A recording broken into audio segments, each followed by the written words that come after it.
In the midst of two very busy weeks for U.S. men's soccer, the youth national team playing in the Olympic qualifiers in Guadalajara. Wednesday played Mexico and didn't go so great, but still on track to make the Olympic Games on Sunday. The senior team have two games, and I use the word senior very loosely because you take a couple players out of this squad, their age probably equals the age of the players playing for the Olympics. You have a couple teenagers, a couple young 20-somethings. It's a young squad, and it's an exciting squad. Although there are some developments that may take a little of the shine off. We'll get into that, but let's quickly tell you what is on tap. Thursday, the United States play Jamaica, the Reggae Boys in Austria. Sunday, they play Northern Ireland in Belfast. I always wanted to go to Belfast. Never been. Been to a lot of Britain and Ireland. Never been to Belfast. Londonderry, I'd like to see it sometime. Obviously now, not the time to travel.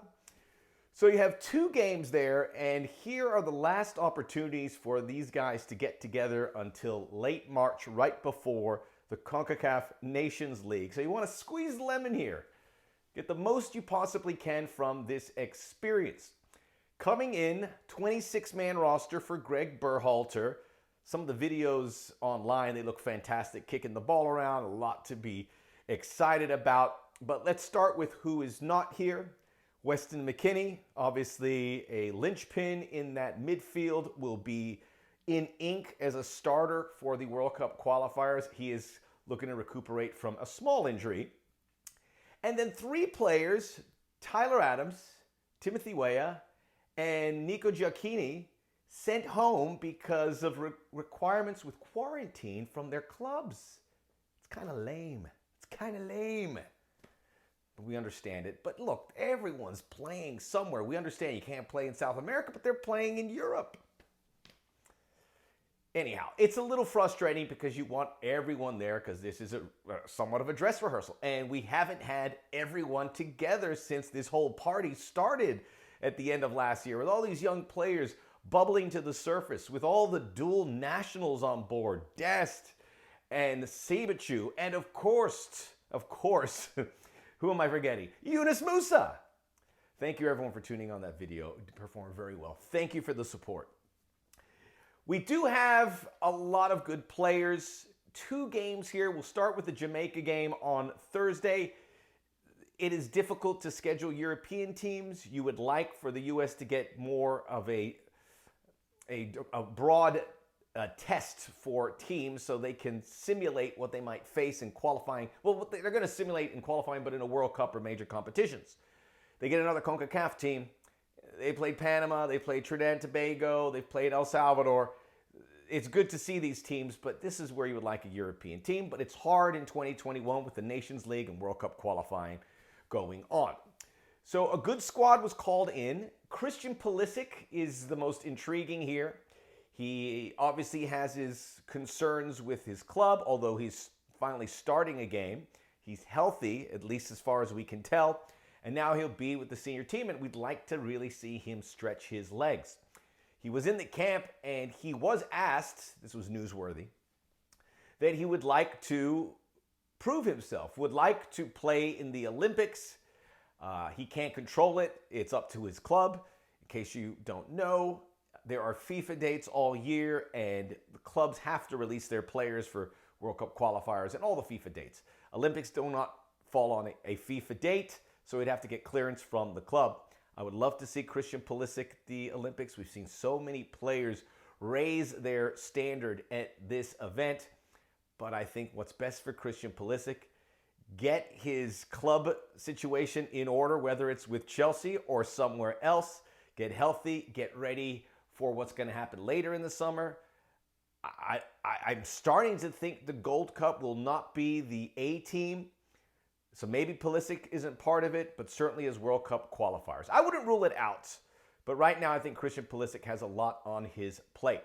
Here's where he can really show his stuff. So the midfield, with no Weston McKennie and no Tyler Adams, is going to be in flux a bit.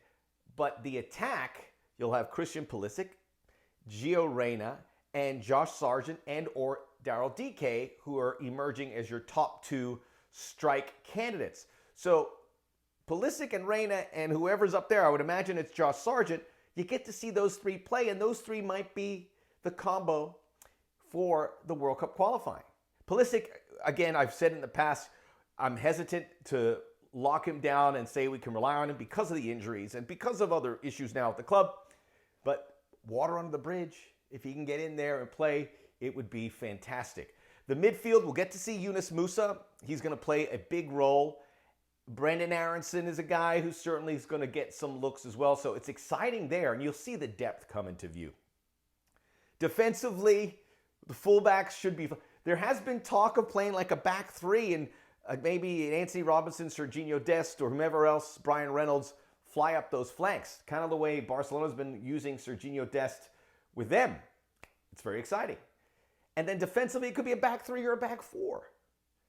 A lot of people think Chris Richards should get there alongside John Brooks. I'm all on board Chris Richards. He has earned that opportunity. However, Matt Miazga might put his hand up. I don't know who Greg Berhalter prefers. It's a good conversation to have. I'm not alone, or you see Brooks and Richards together, but maybe it will be somebody else.